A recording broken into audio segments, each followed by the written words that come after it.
Hello, captains, and welcome to tonight's P1 Armada Live. We are going to be having an interview with Thomas Maroney later today. That's why you see our faces. Thomas, sadly, is running late, so we're going to be starting the show slightly different. So, welcome to the show. I am your host, James, and yes, it's Mirror Month, but we're going to be doing a slightly different format because we're waiting for Thomas, as I said. I'm joined today by the face of Matt. That's what Matt looks like. Away, Matt. And the ambient voice of Nova, who couldn't get a camera rolling, so she's just an ambient voice. Hello. I hope you guys are having a splendorous day. Let's see who's in there. I see Ursa's here. I see Teacher Guy's here. Matt Black's here. Star Chaser's here. Hello, guys, and everyone. I see Star Slayer's here. Sigourney Weaver's here. Evil Teacher Guy Brent's here. Gojira. Thank you guys so much for joining us today. I'm going to behave tonight. That's great to hear. But you know, you can misbehave as much as you like. I don't mind. I'm not going to tell you off. Matt might, but you know, feel free to do what you like. I'm not going to tell you. 50-50. Right. So let's get on with tonight's show. Obviously, Nova, can you tell us what we're going to do today? In just a few short minutes, Starfleet Command has a routine patrol mission. We'll find out what it is when we get there. For us to carry out. Your character needs to be level 10 to join in. During the summit, we will discuss the latest Star Trek Online news. We'll also share the latest Priority 1 Armada news and highlight some of the outstanding members within our community. So if you've not made your way over to DS9 Space Instance number 2, come and join us. After the summit, we'll work to the Badlands for our weekly away mission to fight off the Terrans while we have our Q&A with Thomas and, most importantly, earn some dilithium. Your character needs to be level 50 to join. If you have any questions for Thomas, please write them in the chat. We may get to them and ask them for you. Fantastic. But before we start things going, an incoming message from Starfleet. I've just been informed that Starbase 80... Damn, Starbase 80? has some assorted supplies. So for your chance to win a TR-116B sniper rifle, simply put in the chat now. Get ready for it. I'm trying to find my little button. My button. Where's my button gone? It's my chat bot. There's my chat bot. There we go. I had it already, and then I must exit. Give me a second. Guys, giveaways. Okay, right. In the chat bot, starting giveaway. There you go. Type the word Thomas in the chat now. Wait, it's not worked. It's not worked. Cancel. My word's not working. Why is my word not working? Give me a second. Advanced. Oh, apparently the word is Lorca instead? I think that was from the last. That makes sense. Probably from the last one. Just give me a second to sort my words out. Why are my giveaways not working? Please stand by for technical difficulties while I try and get this giveaway working. You know what? Just do Lorca while I work on this. Yeah, Lorca works. We'll have Thomas later. The word is Lorca. Because I can't get it. I can't work out how to change it. It's fine. There you go. Type. Everyone's entering in perfect. Right. Okay. Let's get on with the show. So first things first. Matt, can you tell us how people can talk with us in game? Absolutely. If you are not a member of the Priority 1 Armada and want to stay in touch with us in game, then come join us for our Priority 1 chat channel by typing in the chat box /channel_join space Priority 1, all one word, and then hit the enter key. And if you want to be a member of our Priority 1 Armada community, simply head over to priority1armada.com to sign up. We have multiple Federation and KDF fleets for you to start your career in the Priority 1 Armada.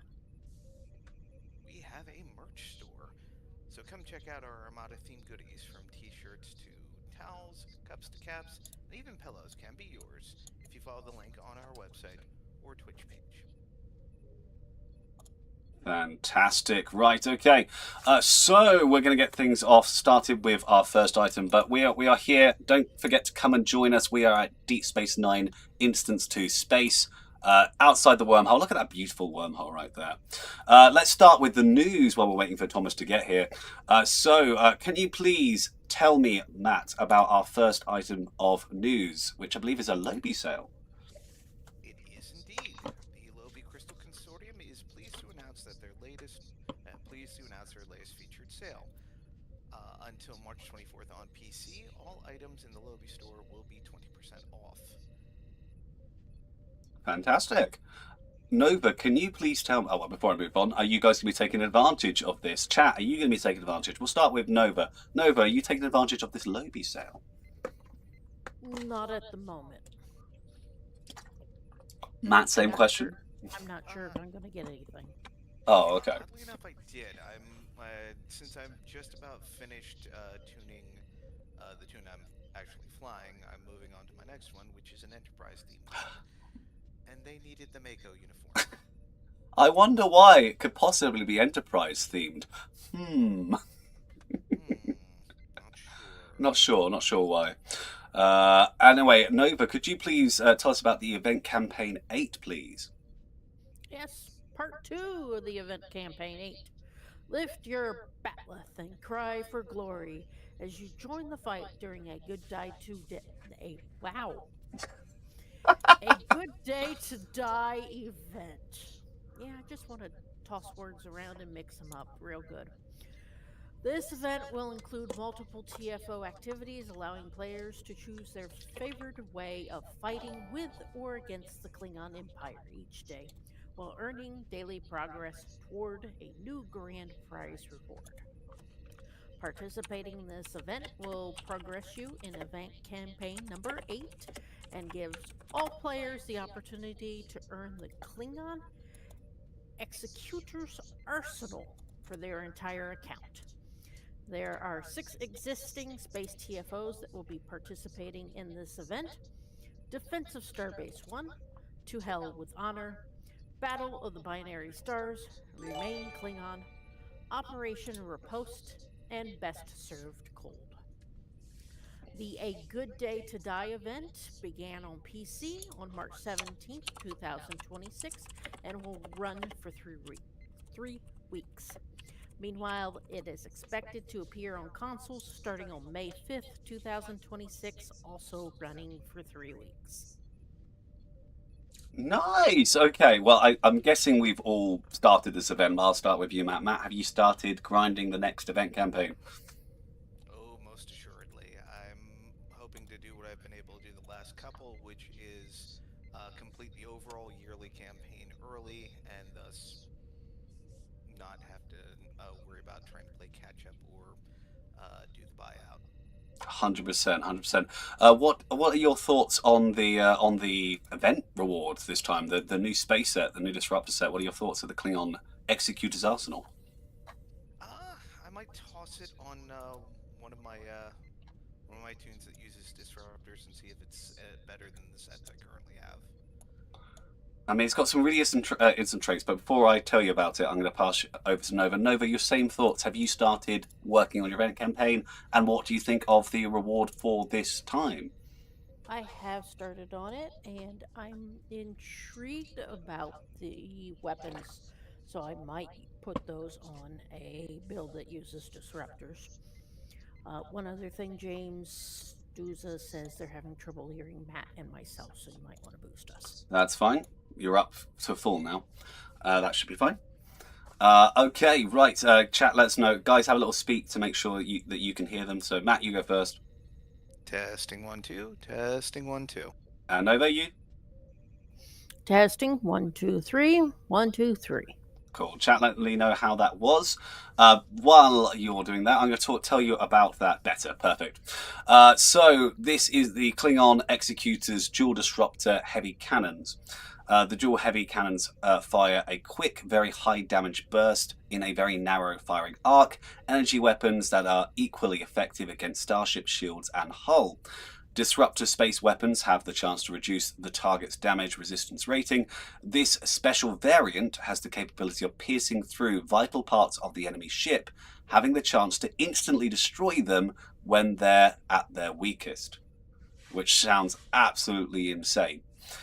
This item is levelless as well, which means you can claim this item from the very start of the game. So if you want to make a new Klingon recruit during this event and you want to, take your time with it, you can stick this straight on there and have yourself a nice disruptor build in the early game. This is the Klingon Executor's Proton Torpedo. It again carries the same stat as the last one. So torpedo launchers fire projectiles that deal heavy kinetic damage. Shields drastically reduce the effect of kinetic damage. Proton projectiles deal a low damage, but they have a fast recharge. This specific special variant has a unique property, which causes to release a stronger explosion the harder it hits the target, thus dealing more damage to healthier enemies. So the last weapon deals finishing blow. This one does more damage on the higher hull, so that's really cool. So that's the space, and then we have the dual beambank. So this has a special variant, has the capacity of piercing through vital parts and having the chance to instantly destroy them when they're at their weakest again. So I'm not gonna lie, this sounds really cool. Matt, what do you think now? What do you think of the set now? Hearing that? Yeah, I'll definitely be adding that to one of the Klingons I fly. I've got I have one that uses disruptor beam, so that's definitely an add. Nice. Nova, you? Yes, I will probably put it on one of my disruptor builds, or maybe more than one. It's a heavy cannon, dual heavy cannon, and maybe not so much the turret. The dual beam bank. Fair enough, fair enough. Okay, Matt, can you please tell us about the Klingon Recruit event returning to PC and the new items in Bud's Market? Indeed, I shall. The Klingon Empire wants you. On PC, create a Klingon Recruit, level up, and earn rewards for your entire account. There will never be a better time to make a Klingon in Star Trek Online than during the Klingon Recruitment event, which began on March 17th and will run until April 7th on PC. Characters made during this time will be Klingon recruits, and they will earn a host of benefits. Nice. And rewards to aim them in their leveling experience. Sorry about that. Had to scroll. When making a recruit, make sure that you've finished the tutorial on them, or at least gotten the transponder before the event ends, so you won't miss out on those benefits. In addition, Muds has added a few new items to his market. The T6 Typhoon Temporal Battlecruiser, Beowulf's Blade, and the Kittimer Defender space set. Nice. I mean, these rewards I have all of these. I'm pretty sure you guys probably do too. But I'll start Nova. Nova, you're gonna make another Klingon recruit. You know you want to. No, I'm not. I think 5 is enough. Matt, same question. You gonna do the Klingon recruit again? No, thanks, Mr. Disney. I'm not going to get on that ride again. Do you guys both have the all the new the Typhoon, the Beowulf, and the Kittimer? I assume. Yes. 2 of them I know for sure I do. I would have to double check that I have the Kittimer Defender set, though. Oh, that's the anti-proton one that came a couple of years ago. Here it is. It's it's got the very cool deflector. Kittimer. You got the Kittimer Alliance Hyper Impulse, Kittimer Alliance Regenerative Shield, and the Alliance Deflector. It's the one that gives you basically a buff to anti-proton damage, which is cool. Yeah, no, I do have that one. Perfect. I spy a Mario in chat. Favorite item out of those 3 is Beowulf's Blade. I love that. I have that on my Gorn. You have that on your Gorn? Yes, I do. Well, there's nothing quite like a 7-foot-tall lizard leaping 40 feet Exactly. with a gigantic slab of metal coming at you to end your life. Uh-huh. Perfecto. Okay, so let's move on to the next item of news. We are going to console news now, Nova. Nova, can you please tell us about the console news? Yes. Now on console. Console's got a whole bunch of items that PC either just finished up or finished up maybe a little bit ago. The 16th anniversary event, Star Trek Online Corruption, is now live on console. Includes the new episode, Curse of Phrygia, as well as the new TFO, Belly of the Beast. You could also run the TFO's Shattered Peace, Royal Flush, and Devil's Heart, or the Unwanted Guests and Out of Control patrols. or the Omega Stabilization minigame. These items will all earn you the progress that you need in order to earn the anniversary ship, which is the Impersa Miracle Worker Alliance Juggernaut. Also added into the game is the pixie hairstyle and the shaggy hairstyle, as well as 3 low-buy items: the Etherean Proton Disintegrator, the Etherean Concordium armor and costume unlock, and then the Antherian drone pet. As well, you also get the noob party popper. Woo! The Etherean lockbox was added with the Etherean Harmony T6, the Etherean Concordium, both space and ground weapons, and Vanity Shield. Lastly, they're currently having an Admiralty bonus week lasting until March 24th, where you get extra campaign XP on all Admiralty missions.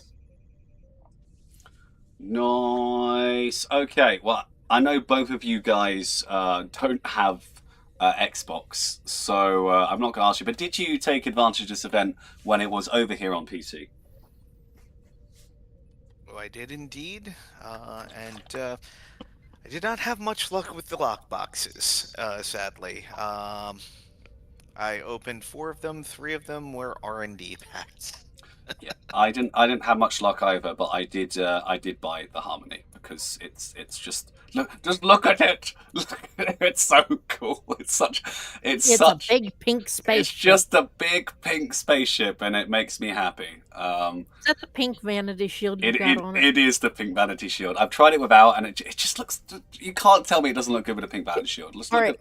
Take it off just so people can see what it looks like without the pink Vanity Shield. Okay. I'll show you guys some different Vanity Shield. Oh, and of course, we just hit ads. Oh, it's okay. I'll wait for the ads to finish. Okay.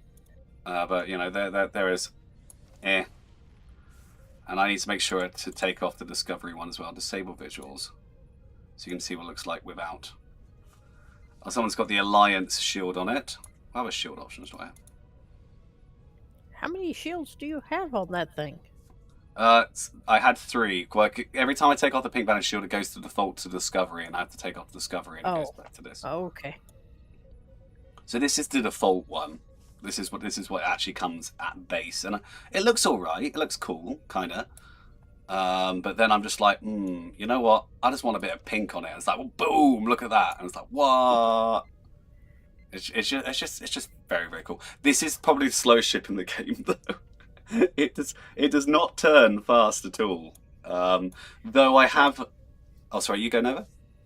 I see G's also got one. Incredible G. He's next to you. Yeah, I see Incredible G. I'm curious as to what. Presuming you've got a Vanity Shield as well, which one you've got on. Yeah, I've got the pink one. I think Incredible G's got the Alliance Vanity Shield on, I want to say. That's the Alliance one. It's the Alliance one, yeah. Weapons-wise on my Harmony, I'm actually rocking all Etherean Proton, because this lockbox gave us a brand new type of damage, Proton damage. So I've been having to go actually building a Proton build, full-on Proton, because obviously the omnidirectional Pavo array is Proton.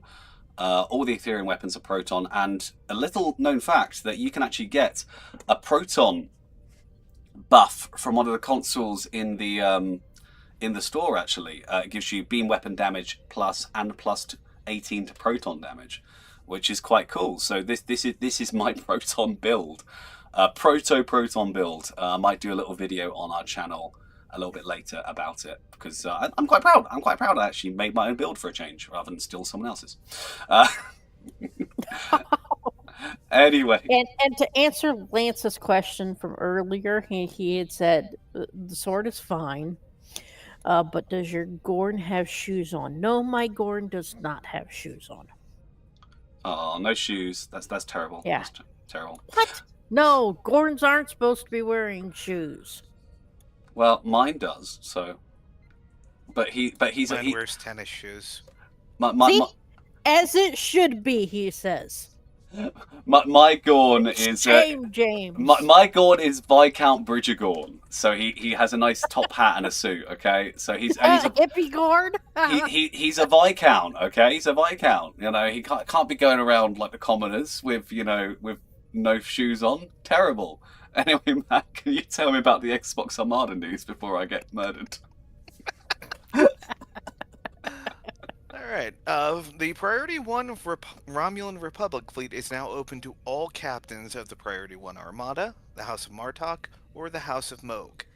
If you would like to join, just fill out the application at www.priority1armada, all one word, .com, or on the Armada Discord, which you can find under Clearance Level 4. Make sure to join us every Wednesday at 8 p.m. U.S. Eastern Time for Wednesday Night Warriors. We log into our Klingons, meet at Ganalda's shipyard, and team up to run random advanced TFOs, and then hand out some freebies when we're done. Join us for honor, glory, marks, and dilithium. Check out Thursday nights on Xbox when our TFO Thursdays run concurrently with the PC TFO Thursdays. The Priority 1 Armada fleet has reached Armada has reached level 82. Great work on finishing the renewable energy upgrade for the colony world. The next step will be the infrastructure upgrade, which, if we press hard, we should have ready to slot in about 20 days. The Priority 1 Ferengi Alliance is at level 48 and needs 635,000 in dilithium contributions for the K-13 project to go into cooldown. The House of Moog fleet has no new updates since last week. They're still at level 79. Please continue to focus on the Starbase and Colony World projects before any others. The Gorn Hegemony is level 39 and has the K-13 Upgrade 2 and the Spire Upgrade 2 projects in need of dilithium contributions.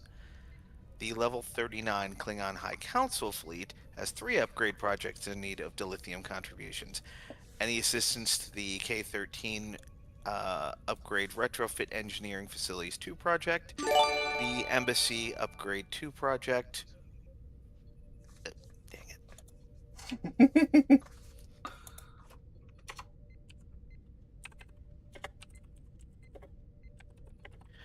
Sorry about that. I need to get a new mouse. Or the Spire Upgrade 2 project would be greatly appreciated. Kapla. If you are interested in joining any of the specialist fleets, you can submit your application to the Priority 1 website today. These fleets do offer 25% reduced requirements for all promotions, as well as instant access to all fleet stores. Perfect. Congratulations, everybody over on Xbox. We're still waiting for Thomas, but I think we will do our first. I'm going to announce the first giveaway winner. So, guys, if you haven't already entered the giveaway, please do type the word Lorca into the chat now to make sure you're entered. I only have 7 people entered. Okay, so do make sure that you've entered very, very quickly. So while I'm going to give you guys a little chance there while I'm just doing Armada news. So obviously Accolade Hunter is this Monday, 8 p.m. GMT till 10 p.m. GMT. As always, this coming Thursday is TFO Thursday. And don't forget to tune in for the Mirror Month video series we started on our YouTube channel, where we basically, the senior staff and some of our presenters have created a little Mirror Month mini series for you guys to enjoy. That we've had a lot of fun with. I mean, Matt's done one for this week as well, and some of you guys have actually submitted logs as well for this upcoming episode. So if you do want to actually get featured in one of our videos for Mirror Month, do make sure to message Brent with a clip of your log, and we can maybe squeeze it into the next episode or the episode after that. You only have 2 chances left though, because it's this week's episode, which I'm going to be editing tomorrow, and the very last episode for Mirror Month, which is very exciting. Of course, TiVo Thursday is this coming Thursday, same time as the Xbox Armada.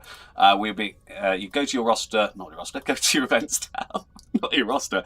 Go to your events tab, and you'll see all the events that we offer. There's Accolade Hunter right there. There's our Twitch stream we're doing right now.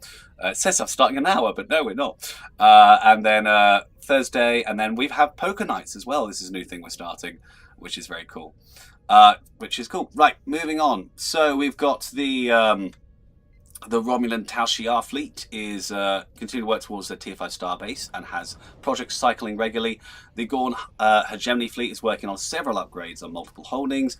It currently has a ton of opportunities to earn loads of marks. All you have to do is contribute to that fleet. Make sure you're contributing.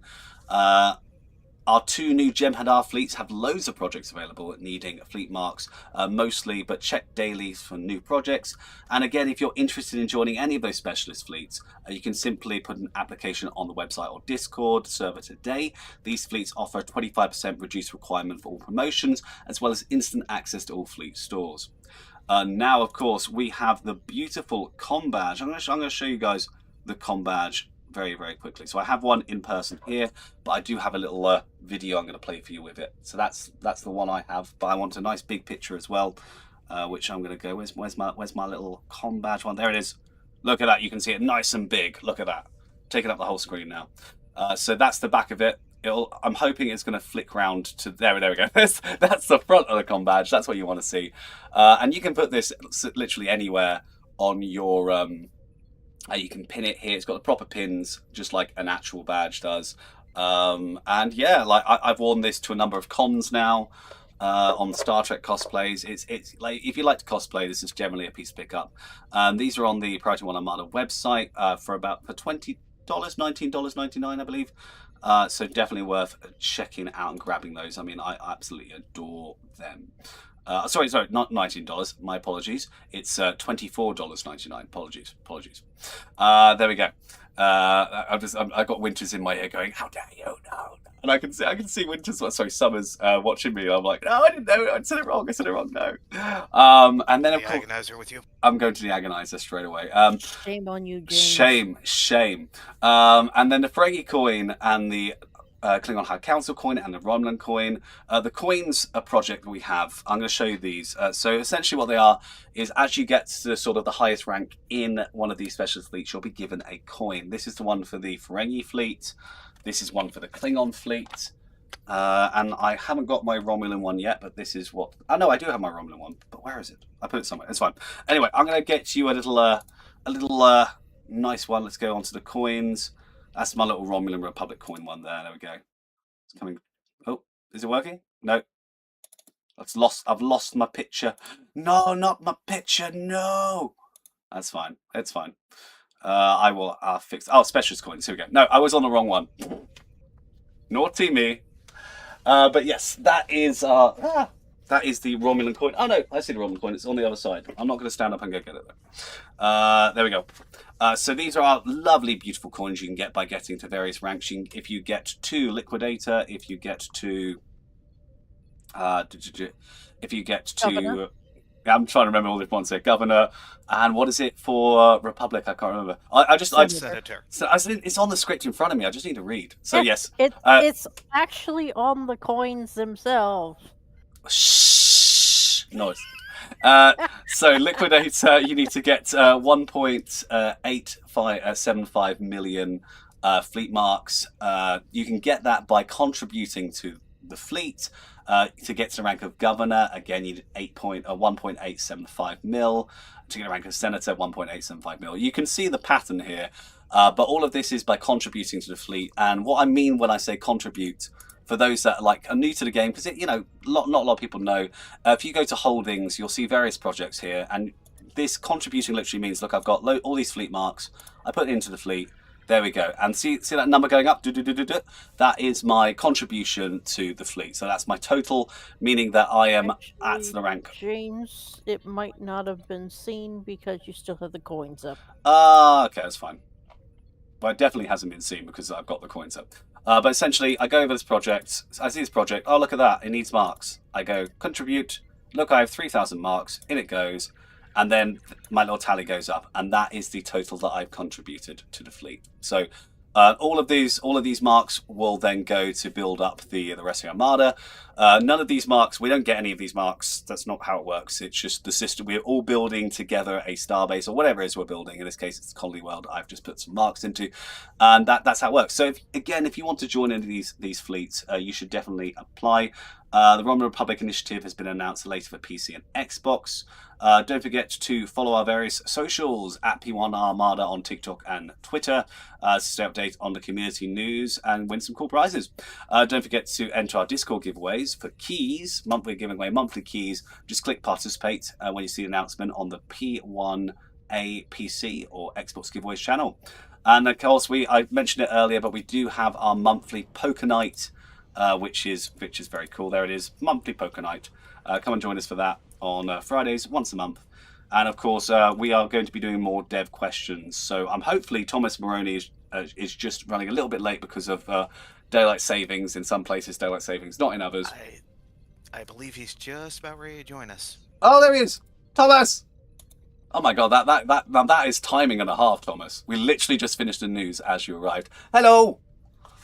Hello, I've actually been here for a bit, but I was just waiting for you. It seemed like you guys were in the middle of something. I'm so sorry, I do apologise. No worries, Welcome. no worries. Thank you.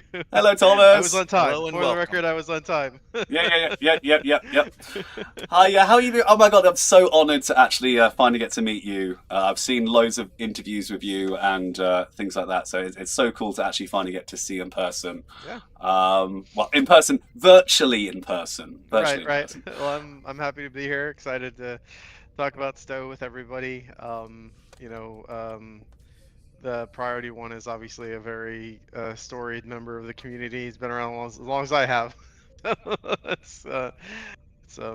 It's wonderful to just continue to celebrate Stowe with you guys. Woohoo!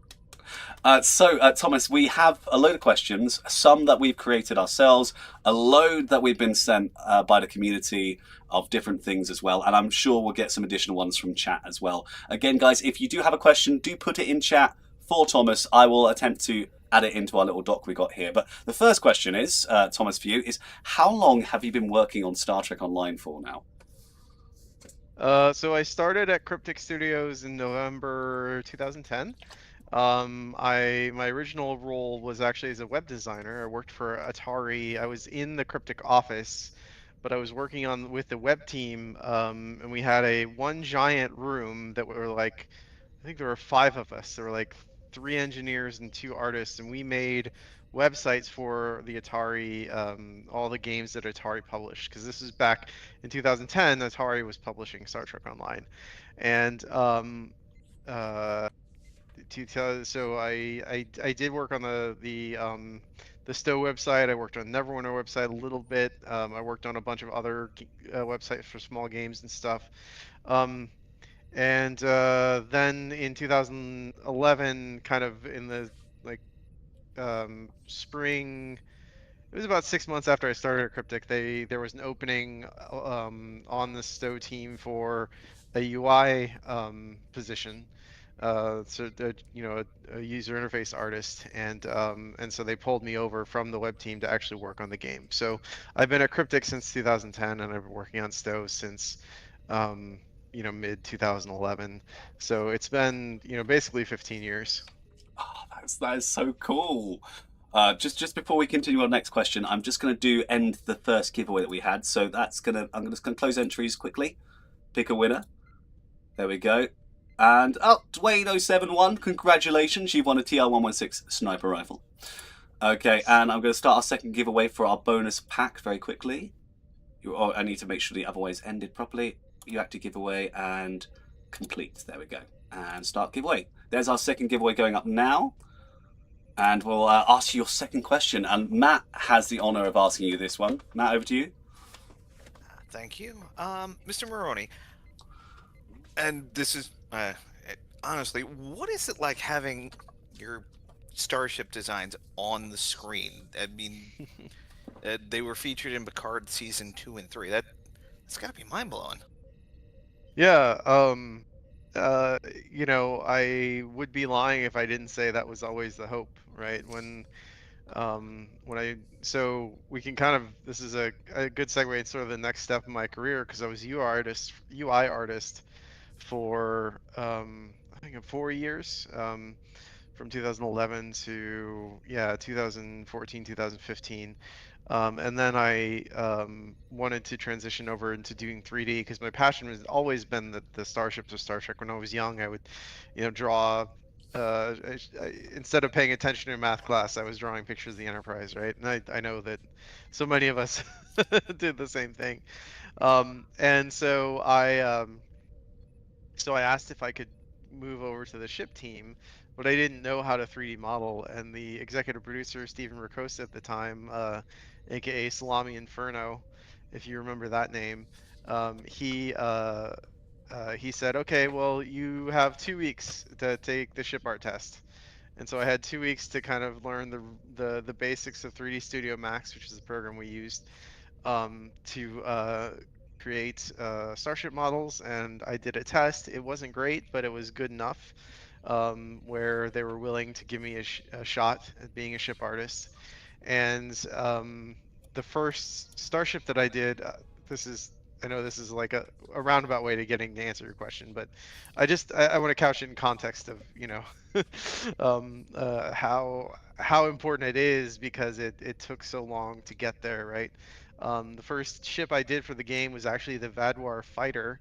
It's a cannon ship, the Vadwar Fighter. That was the first like ship that actually made it into the game.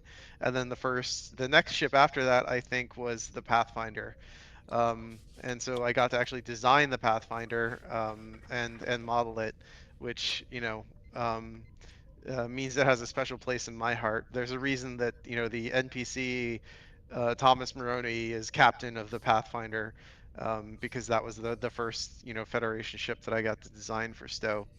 And just to see the Pathfinder become the Voyager B in Star Trek Picard, to see the Ross show up in season 2, and of course the Enterprise F. I didn't design the Enterprise F.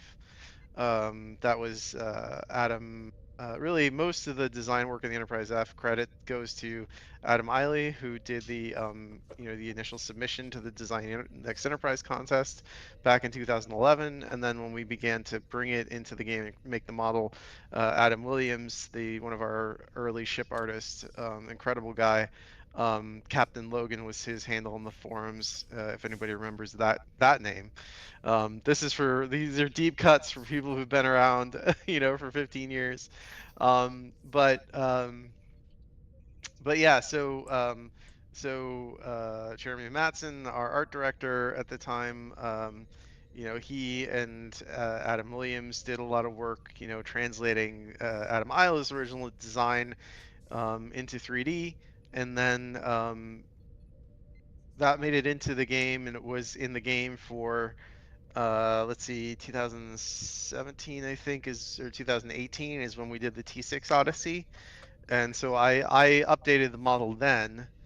I think that might have been 2016, but anyway, whatever it was, I updated the model then, and I did update the design of the original Odyssey a little bit when I remastered it back then, but then it was, yeah, I think it had to be 2016, I think, or somewhere around then. But anyway, but then when Dave Blass reached out about, so so Dave Blass, we'd already gotten ships into Picard in season 2, um, and I knew that they were going to be in the show.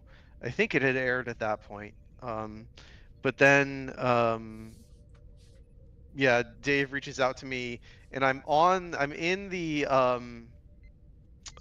the boarding line to get on a plane to go to Star Trek Mission Chicago, which was the last official Star Trek convention. That there have been lots of unofficial Star Trek conventions since then, but Mission Chicago, not counting the cruise, was the last official Star Trek convention that happened in the States. So that actually happened before season 3 of Star Trek Picard. So I'm ready to board a plane because we're going to have a booth there. Stowe is going to have a booth there. And then I get this email from Dave Blass, who's a production designer on Star Trek Picard, and he's like, "Do you have the Enterprise F?" And that's all the email says. And I'm like, "Yes, we have it." But the model is, it was like, 4 or 5 years old at that point. It was nowhere near, the quality bar had risen so much since since we made that model, since I had remastered it the first time. And so I emailed him. I said, hey, we've got it, but basically I need to redo it, and if you give me 3 weeks, I can give you a better model. And so he said, yeah. And so that's what I did. I went to the convention, I worked the convention, and then when I got back, it was just night and day. I was rebuilding the Enterprise F from scratch to use it in Star Trek Picard. And so, and that was like, you know, double, triple shifts. Like that was a lot of work to do that in such a short amount of time. And so when that remaster happened, then I put more of my own stamp on it as a designer, right? So people, say when you talk about design or working with a starship, there's the person who designs it, and then there's a person who builds it. Sometimes that's the same person, but um, more often than not, you have the concept artist who's the person who designed it, and when you're talking about designing something, you're making choices about what it looks like, right? You're creating the way it looks, and then the person who actually builds the model, the 3D artist, is the person who executes that design. And so in the case of the Enterprise F, when we remastered it the second time for Picard, I was doing a lot of kind of redesigning or updating the design here and there, a lot of polish, very heavy polish on it to kind of match. I tried to throw in touches to match some of the other ships from Picard, like the warp governor, asymmetrical warp field governors on the top of the saucer. I think some of the things I did with the nacelles were meant to kind of be a callback to like the stuff that um, uh, um, oh my gosh, I just blanked on his name. Admiral Buck. The, I'll get his name in a second. Bill Krause. Bill Krause. Sorry, Bill. I wanted to bring some of that in, and so the Enterprise F. I mean, there were a lot of people who touched that ship over the course of its existence, and I do feel like I've kind of earned my position to say that I've contributed to the design of it, but all that hard work really paid off when you saw the moment of it emerging from Soul Station and the fireworks are going off and the James, the James Horner, like, a fanfare, the Star Trek fanfare is playing. Um, and I want to say that I had no idea it was going to be like that. Like I knew it was going to be in the show because they had it in the New York Comic Con trailer, but I didn't like. I gave that model to Dave, and then I didn't know anything about what they were going to do with it or how it was going to be used until I saw that New York Comic Con trailer, and then it flies by the screen and it says Enterprise up on it. I'm like, oh my god, it's like they used it. It's canon. Like it's a that whole journey from drawing starships in my math notes, to seeing this ship on screen. It certainly felt like a vindication of years of hard work and passion and curiosity, and all the extra effort of like remastering, updating models in the game on my own time. All that stuff was because I cared about the quality. And I learned a lot. There's a thing that uh, if you learn about like art history, you learn that a lot of the Renaissance masters, they sort of copied each other when they were starting out. Like if you wanted to be a painter, one of the things you were expected to do was to take other famous paintings and just reproduce it as best you could, right? And so I kind of took that approach when doing canon models for Stowe. Whenever I did them, I was looking very carefully at all the details and little things that brought it all together. And by doing that, then I could apply that knowledge to all the Stowe original stuff that we did. Because my goal was always that if you take a ship like the Reliant or the Constitution Refit or the Bird of Prey, ships from that era, the kind of golden era of Star Trek film, where they built those beautiful like 6-foot miniatures, the Excelsior, you know, just incredible pieces of craftsmanship. Even the Enterprise E miniature is just gorgeous. The one they built for First Contact, right? It's probably one of the best miniatures that's ever been built for the franchise. And there's the artistry in those artifacts is just so very well considered, so detailed, so like it really conveys a sense of scale, and all of that is accomplished through very intentional choices that they made.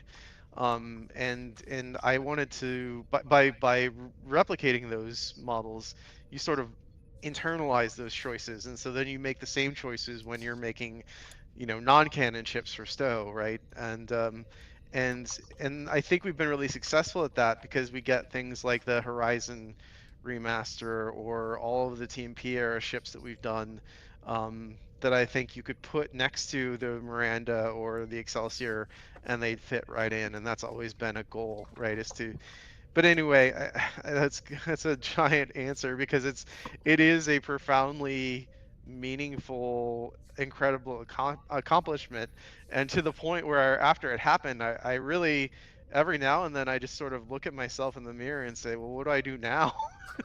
Like you know, we did it. Like we got, you know, we've got some Star Trek ships canon. We got the Enterprise F. Like where do we go from here? And now I'm executive producer, and so I guess I have to worry about that instead.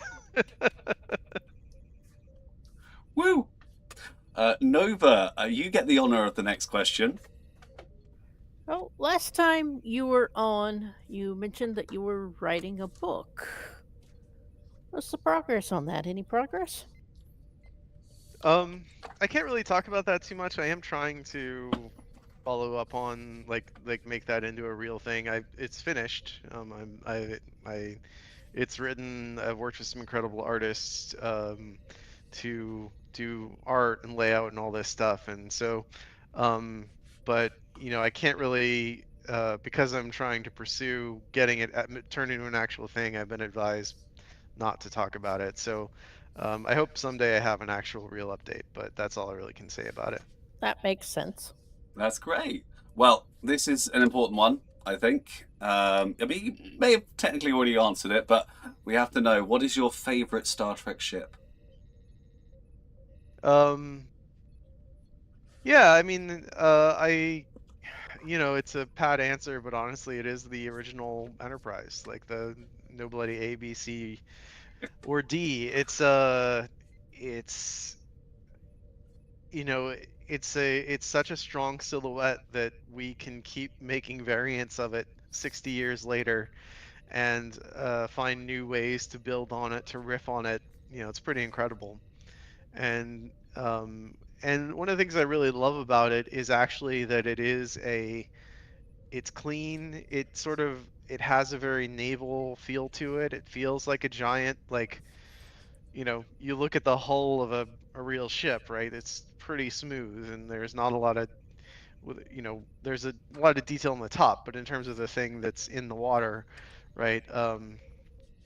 It's a very clean shape, and I think that, you know, Matt Jeffries was very intentional about not having a lot of detail on the Enterprise, the original Enterprise, because he reasoned that if it's a spaceship, you're not going to want to put people in space if you don't have to, and so a lot of the details, you know, that you expect in contrast to something like 2001 or Star Wars, um, uh, you would see all that inside. You know, like all that stuff would be inside, so it was easier to maintain, and you know, went through less wear and everything. So the original Constitution class feels like something that you would that we could actually build. It feels like an extension of, you know, what NASA technology might get to, because it feels very functional. There aren't a lot of details on it, but because there are some, the ones that are there feel like they have a purpose, right?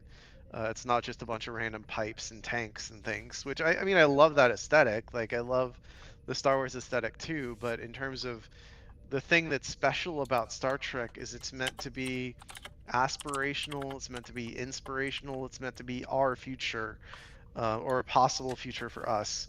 and the fact, and so the Enterprise is meant to be something that we could build, or and even that's a quote from the TNG technical manual. There's a foreword by Gene Roddenberry, and it says that the Enterprise is a symbol of the kind of great things that humanity can accomplish if we put our mind to it, right?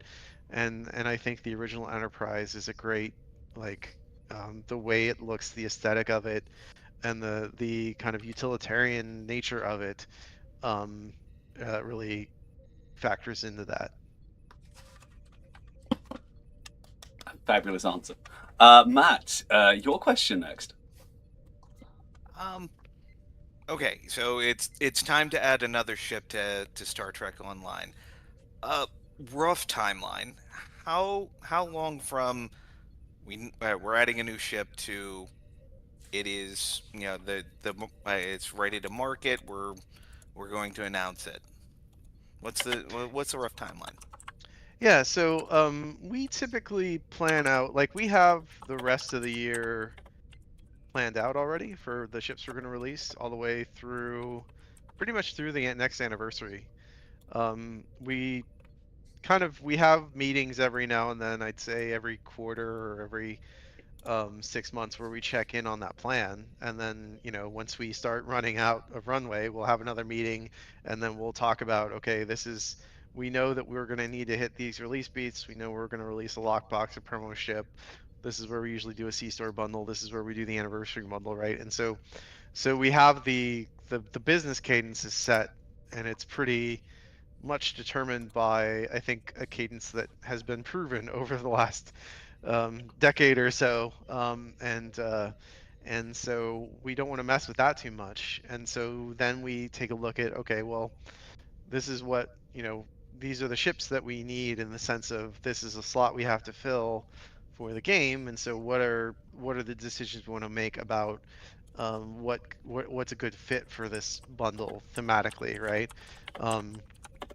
This year, for the 60th anniversary of Star Trek, we're doing something a little fun, that we're going chronologically through the whole franchise, starting with Enterprise, right? The bundle that's coming out on Tuesday is an Enterprise theme bundle. We actually started with the Orion Interceptor. We just didn't tell you guys that's what we were doing yet. And then we're gonna go and we're gonna do, we've got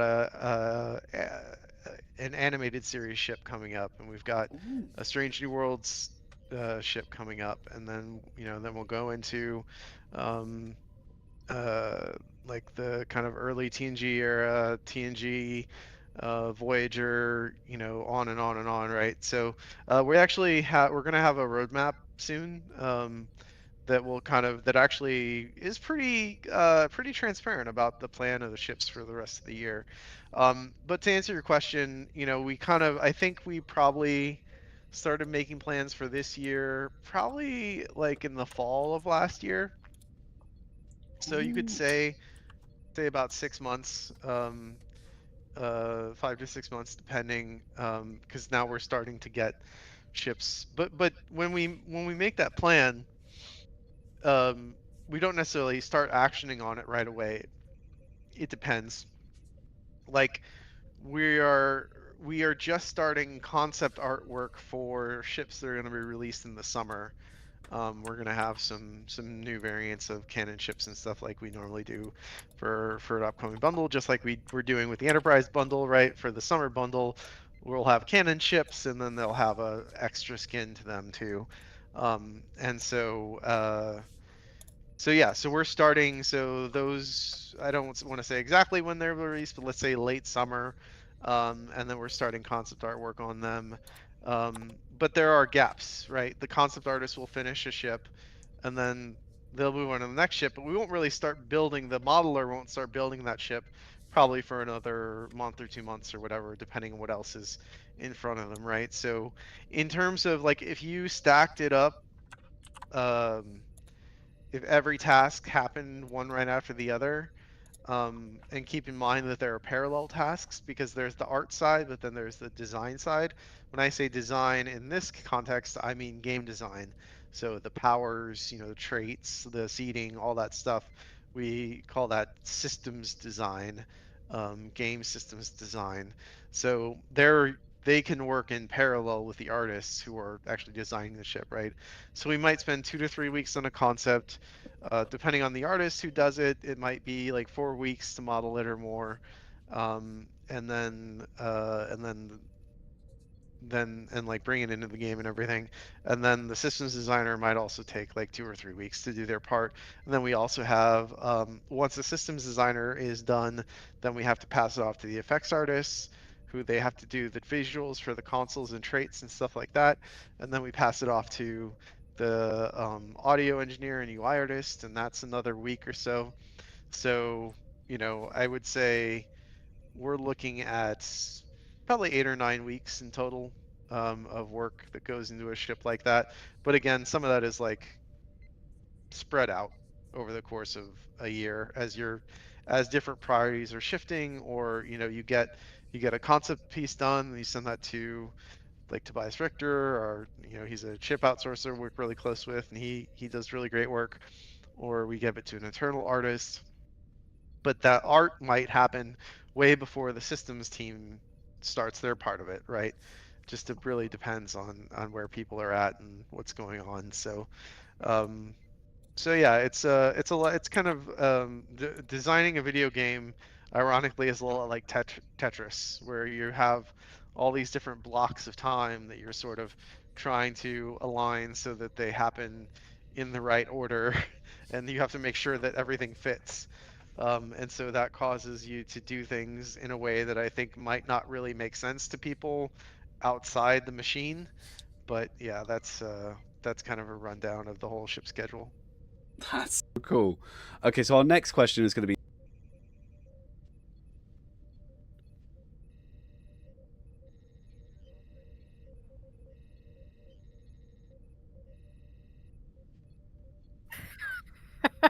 I'm sitting here going, why am I getting you guys are getting all the ship questions. I'm getting the leftovers. Well, Cat wants to know. Well, first of all, congratulations. But Cat wants to know where you guys are going on your honeymoon. Oh, well, we have to afford the wedding. We're saving up for the wedding first, and then we'll see where we go on the honeymoon. But we'd love to go to Japan and Tokyo Disney Sea. That's the goal. So we'll just have to see how generous our family is for the.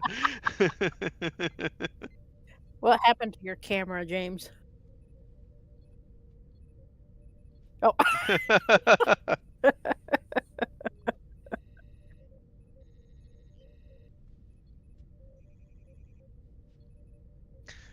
Um, it was really my mom. My mom loved Star Trek. She actually watched it, when it was on the air, when she was a teenager, back in the 60s. And she was kind of a lifelong fan. And then when, I was born in 83, and so when I was little, like really little, TNG started, right? I think 86, right, was the first season of TNG. Um, and 86 or 87. And so and she was really excited, and so she actually like once the show started, she made like Halloween costumes of the Starfleet uniform for her for Halloween, of the TNG uniform, and then she made one for me.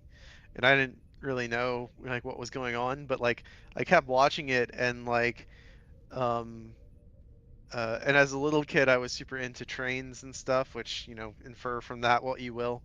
But I but then I started to realize like, oh, a spaceship is just like a really big train that can go through space. And so I started to, like draw pictures of little really rough pictures of the Enterprise as a little kid, and started to really get into Star Trek that way. And we would watch TNG together, and sometimes she let me stay up because it was syndicated. It wasn't on until like 10:30 at night, depending on the, when. Every now and then they would move it to like 2:30 on a Sunday, and that was really exciting. Except that when we went to church and the preacher was speaking too long that day, so I didn't get home in time. But really, like, it was a family thing. it was something that I really got from Mom, and then I think she didn't realize she was going to create a monster. Hey, well, you built your career on it, so it worked out really well. Yeah, but I mean, like, they didn't know that was going to happen when I was in high school. Surprise. Yeah, When you should have been doing maths, but you were drawing starships instead. right, exactly. Thankfully, my grades weren't too bad, but like, Well, we've all been drawing when we should have been doing something else. Matt, your question, over to you. So how has your work changed since your promotion? And of course, congratulations on the promotion. no, thank you very much. It's it's much more high level in terms of it was the whole transition has been an interesting time. I'll put it like that. From cryptic to Deca back to cryptic, um, and I was before that, so back in 2023 as art director of Stowe, I was really concerned about how the game looked. Right, that was my job, was managing the art team. Working with Al, our creative director, um, very closely on the stories that they wanted to tell and the critters and stuff they wanted to make, and but like the art side of it, like driving, um, working with Hector on the concepts and giving direction. You just sort of like, a lot of like my idea of what an art director or art lead was for a long time was like, oh, they're the person that tells everybody else what to do. And that's not really, I don't think that's a good example of what an art director does. You do have, you are supposed to have a vision. You are supposed to be able to like give people sort of um, a brief and say, this is sort of what our goals are. This is what we want to do. But you're really then you're kind of supposed to step back and unlock the potential of those people, because ideally as an art director, all of the artists on your team are better than you, right? Like they are Hector is a better concept artist than me. Chris Menard was a better effects artist. Um, Ian was a better character, et cetera, et cetera, right? Like in some of those cases, I'm not any, like, I don't know anything about their disciplines, right? I don't know anything about how to animate things in the engine like Weston does. But if you're a good art director, you know enough um, about like at the base level how those things work, or how those things work together, I think is a better way to put it. And so you're kind of driving the synthesis of all of these things, and you're working with the creative director to drive the synthesis of all these things um, into the experience of playing the game, right? Video games aren't just art, and they aren't just design, and they aren't just audio, um, and they aren't just UI. They're all of these things together. Everything contributes to the experience. But as art director, I was really concerned about the art part of it, and thinking about how the things that the art department made fed into that greater experience. Um, and holding that vision and being that kind of glue or connective tissue that made sure that everybody was making on the right track. So that's what I was doing as an art director. Um, Through the course of the transition, I still had a lot of input into the game, um, and but as Deca hired its own art lead, um, I kind of stepped away from being on the ground art direction, and I was actually moving more towards like a creative director role. Um, but then we had some other personal changes. I don't really want to get in the weeds of that, but then Jack came back and Stowe needed an executive producer, and and then I kind of got nominated or volunteered or however you want to say it. I go with Uh, voluntold. well, I mean, it was an opportunity for me that I didn't feel like I could pass up because I know the game. I've been with the game for such a long time. I love the game. I love the players. I love the community. Obviously I love Star Trek, and I felt like this was, I had a great opportunity here to do my best to make sure that the direction that Stowe was going was a good one for the future of the game, for the health of the community. I mean, it's I've said this before.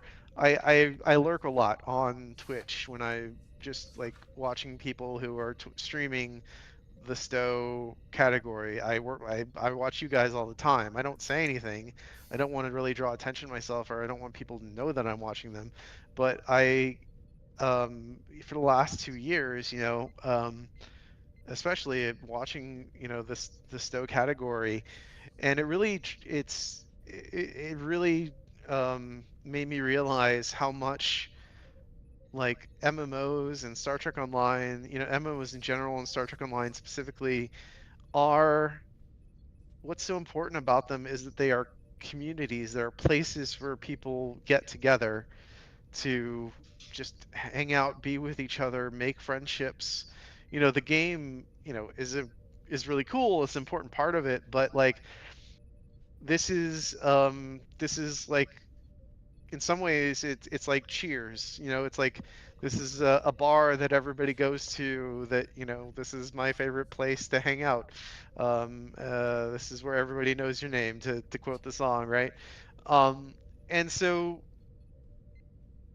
that perspective on Stowe and on what especially these like more distinguished MMOs of an age, made me realize how important it was for the game to succeed, and like that place needs to be there. It's important. It's an important part of so many people's lives for so many years, and I want to make sure we honor that, and so and I want to make sure that it continues and even grows, right? So now as an executive producer, um, I'm less concerned with any particular thing about art direction, although I can't like I'm still very involved in ships because it is such an important part of the business. And it's also just I'll admit it's an ego thing. It's a thing I'm passionate about. I'm not really stepping away from that too much. Um, but um, but we have a great art lead in Phil Dunn. He used to he's worked on other Star Trek games in the past, and he's a big Star Trek fan, and he brings a great perspective to it. Um, and we have Jeremy, on as our design lead, and so as executive producer, um, I'm thinking about the game at a higher level than I was before. I'm thinking about, what are the things that not just about making the game look good, but what can we do to make the game play better? Where are opportunities for us to experiment? Where are opportunities for us to improve quality of life? I'm also, I mean, a really big thing now is obviously with Jack Emmert back as our CEO. He has tons of experience in the MMO industry. He was a founder of Cryptic, or at least a very, very early employee of Cryptic, and he's got a lot of opinions and ideas and things that he wants to try. And so, it's a very different scenario than it was before, where now we have a CEO who's passionate about has a lot of skin in the game, right? About the company and and is an avid player of MMOs, and so he's got a lot of initiatives that he wants the company to do as a whole and the games to do specifically. And so as executive producer, I'm taking his broad direction and sort of filtering that and synthesizing it into practical steps to execute, right? And then I give those to the team and like this is the goal we have from our CEO, and this is how we're going to accomplish that goal like on the ground tactically for Stowe. So it is, you know, it is more business oriented too. There's a lot of numbers and thinking about, you know, are we hitting our targets and stuff. So that's very important as a live game. You have to keep the lights on. And so as an executive producer, I'm very much worried about that. But I'm also, you know, taking a look at what Stowe has been for the last, even I would say, 8 years.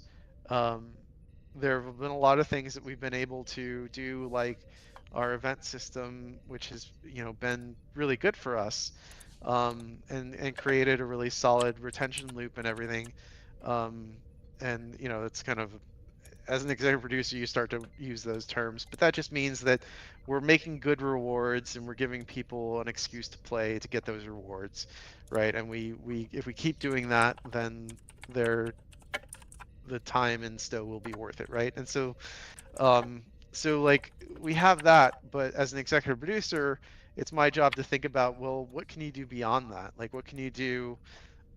Is there an opportunity to make that experience better or to try something else um, that's totally different that we haven't tried before, right? Jack is very interested in in breathing life into things and trying different things out, and it's a much more it's both tactical in a sense of very specific ideas about, hey, if we added a tooltip here, like like watching people play Stow on Twitch, especially new players, is really instructive because you you want to just like you know, dial into their uh, Discord call and be like, hey, just click this button, then you'll auto navigate to the star that you want to go to. And like people just don't know that, right? So like one of the things I want to do is just add a simple tooltip that says click to auto, you know, click to set a course, right? And that's just, I'm the only like, I have the authority to just sort of make that happen now, right? To just tell, hey, like, and I could have done that as art director, but with as art director, I was thinking about the problems I were thinking about were very different than the problems I'm thinking about now. The problems I'm thinking about now aren't just art. It's also about usability, it's about monetization, it's about retention, it's about all of these things.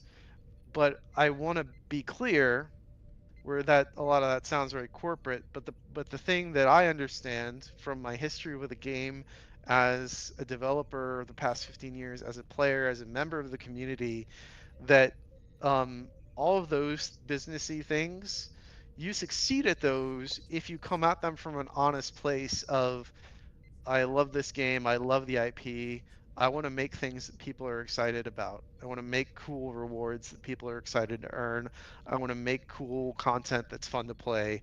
And then all that other stuff like comes and clicks into place once you do that. If you come at it from a very like honest, passionate place, and you can accomplish those goals, um, if you're just, you know, if you love what you're doing, if you love the game, if you love the community, you have to be practical, you have to be pragmatic, but that doesn't mean you can't have passion, that you can't, um, you know, take risks, like all of those things.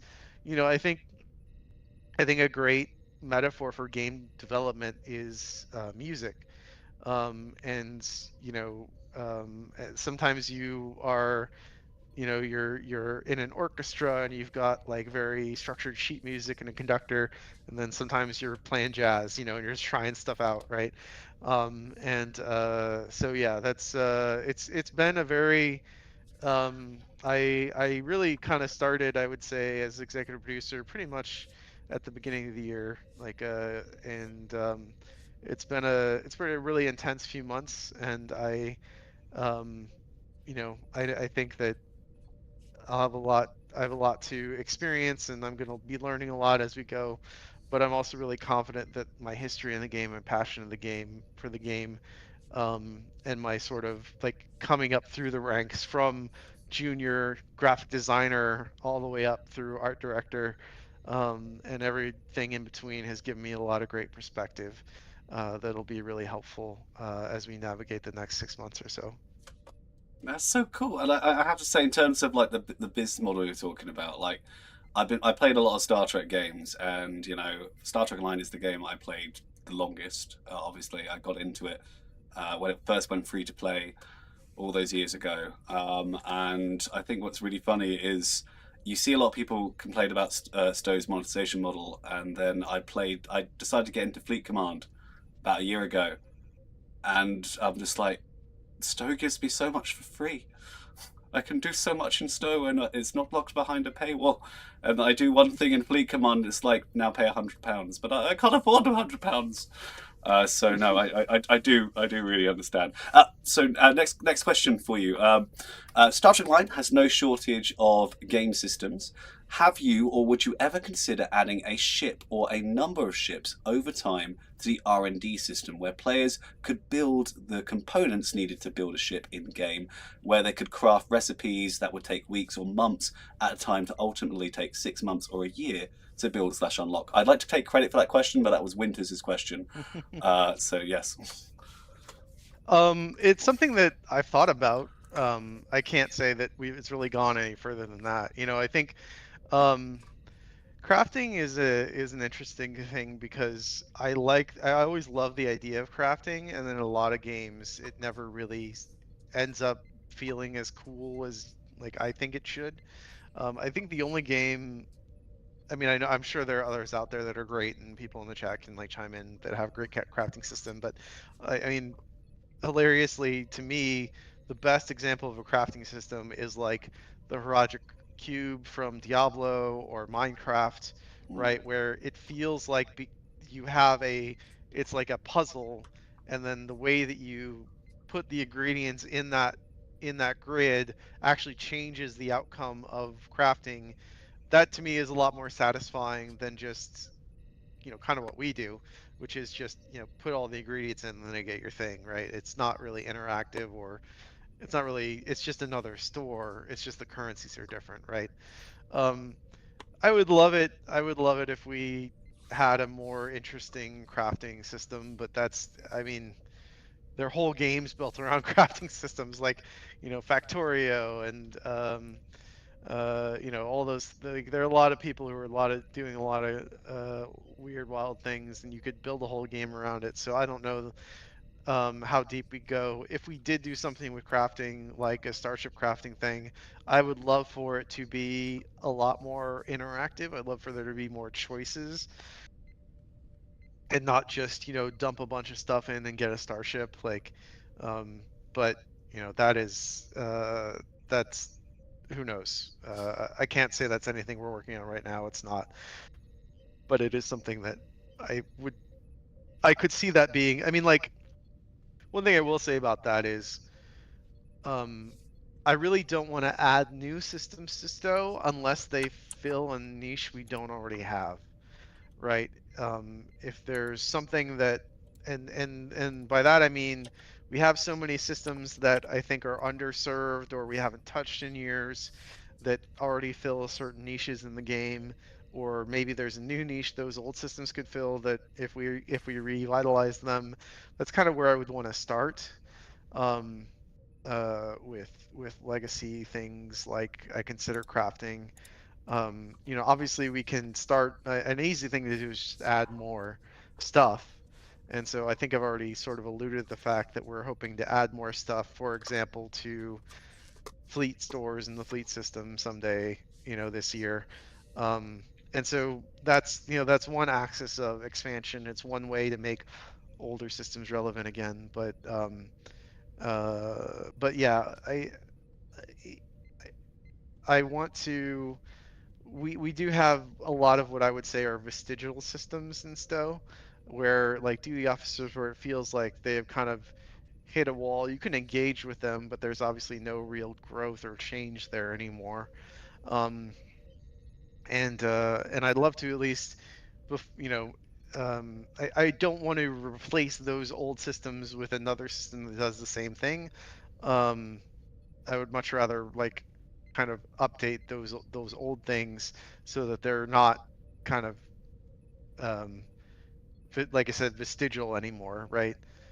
So that's probably where we would start in terms of adding a new system to stow. I think a great example is what we did with Endeavors, where, if you remember, there were just called Endeavors at first, and they were, I think I have this right, and they were the Universal Endeavor. What we now call Universal Endeavors were, we just had those kind of server-wide things. Then you got rewards for doing certain things, right? And then we wanted to add another sort of account-wide progression that, and when we were talking about it, it was important to me, like, well, we already have this other thing called Endeavors, and this is kind of like that, but it's just a little different. So let's mush it together and make this an expansion of a system we have, instead of making something that's totally new and then we totally forget about that other thing that's already in the game, right? I don't want to do that. And so, sorry, it's something I think about a lot. I'm thinking about a lot now as executive producer, about where do we go with those kinds of opportunities. And yeah, I think crafting a ship would be really cool. But I'm not sure when we would do that, and I don't know if that's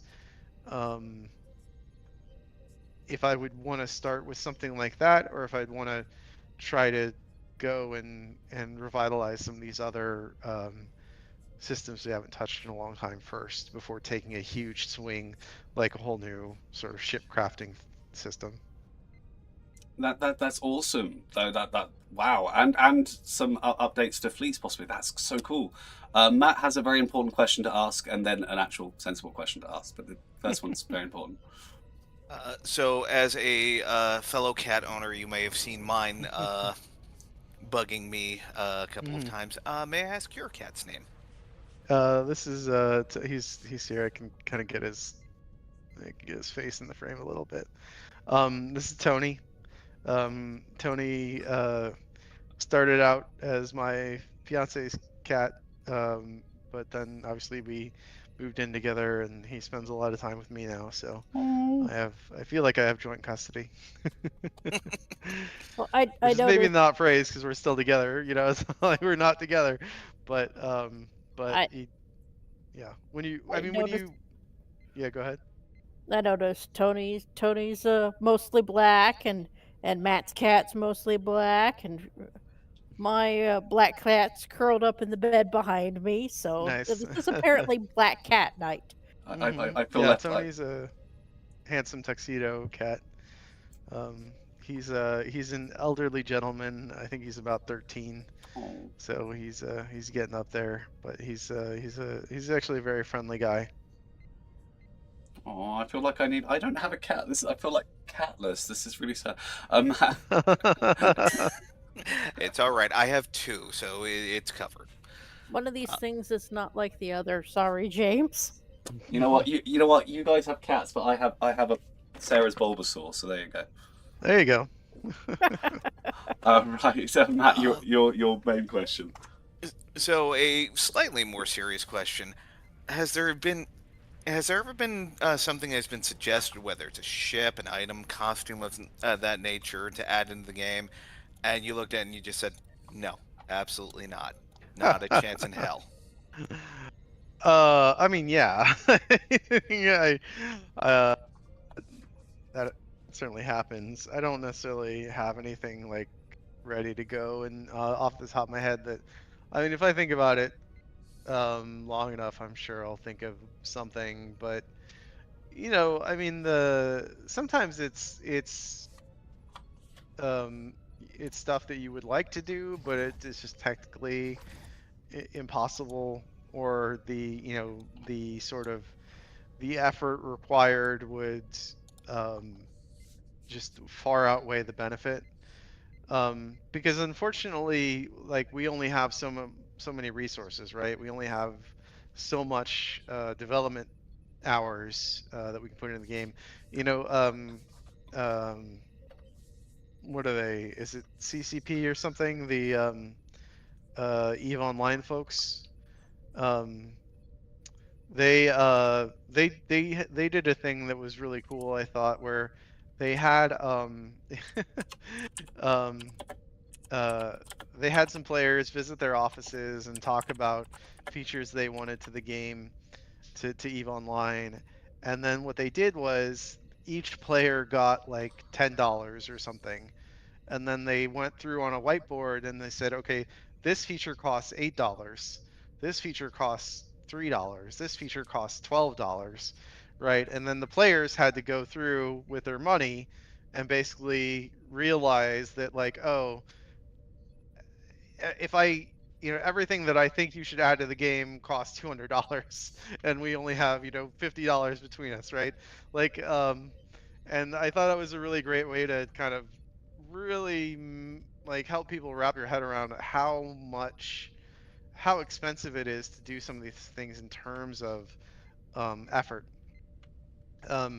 And because yeah, like, I would love to do like customizable player housing on a starship, right? That's topical because WoW, I think, just dropped a player housing update.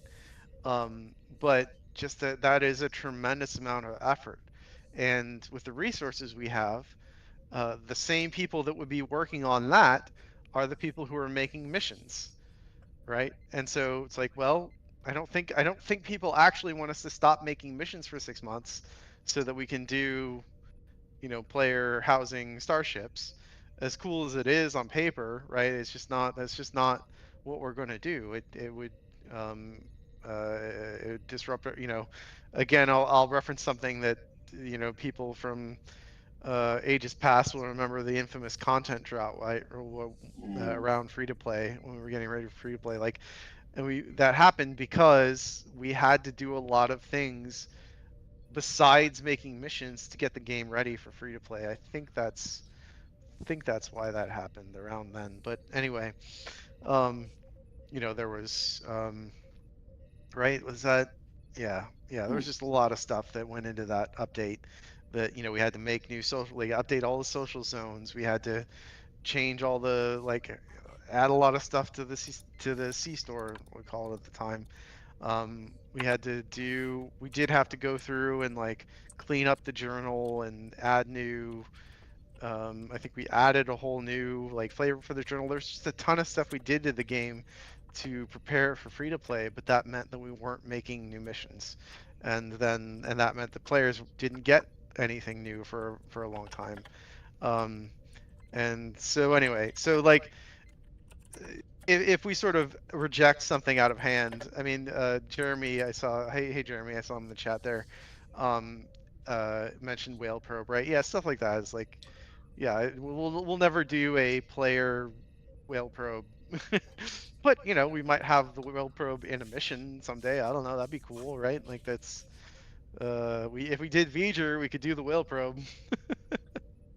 So, yeah, there's a lot of, I mean, there's something I pitched that got rejected that I don't think we'll ever do, even though I'm executive producer now, which was a vehicle battle zone, where basically like I think I must have, like, I don't know if I was like watching, like reading Halo, or I never even played Halo, but I was thinking about like, oh, it'd be cool if you went to like a partially complete Dyson sphere, and the map was so big that you had to actually get in like an Argo buggy and run around and shoot things, and maybe you could like upgrade into a tank and stuff, and you fought giant sandworms and Voth T-Rexes and things. And it was just like a cool idea I had, but that's not really a thing that we would do in Stowe, and that would take so much effort to develop, that again, it would really distract us from all the other things we should be doing. Porticus is just like, oh, I'm still interested in the vehicle focus battle zone, and we're just here like, yes, yes, yes. Okay. Nova, your question. Well, one of the things that players are always talking about is an engine game replacement. Could you tell us just how big of an undertaking that would be, and is it likely or unlikely that it would ever happen? I mean, it would be a huge, and yeah, it would be a huge undertaking. For example, um, every material in the game. So when you look at a surface and you see that that's plastic or metal or brick or concrete or whatever, right? That's a material, and those are made up of different kinds of textures. The shading model, we call it a shader, in the sort of graphics parlance. But the shading model that the materials in Stowe uses are they're 16 years old. The game was made 16 years ago. The way those materials are set up are of a type of a shading model that is no longer industry standard. So if we upgraded the engine, we would have to figure out either a way to like one of the main reasons to do that is better graphical fidelity, right? Better lighting, better material shaders. Specifically, the industry standard now is called PBR, physically based rendering. Our materials are not physically based rendering. They're done with a different shader setup that uses separate like spec and gloss and all this stuff. Although we have a lot of different types of shaders for a lot of different things. Anyway, so for example, to upgrade the engine, one of the reasons you do that is for better graphics. One of the ways you get better graphics is better materials. And because our material setup with our shaders is so old, we would have to redo every material in the game and redo every texture in the game to support the modern PBR shader model. And that's like tens of thousands of textures, right? As an example of the kind of work that would need to be done just on the graphic side, never mind the back end UI. Like all of the UI would have to be completely rebuilt. We couldn't use any of our existing UI technology. Like we'd have to use whatever UI technology is in that new engine. A tremendous amount of effort. Now, I mean, it's been done by other games who've done it. Diablo 2 did it. Well, they actually, yeah.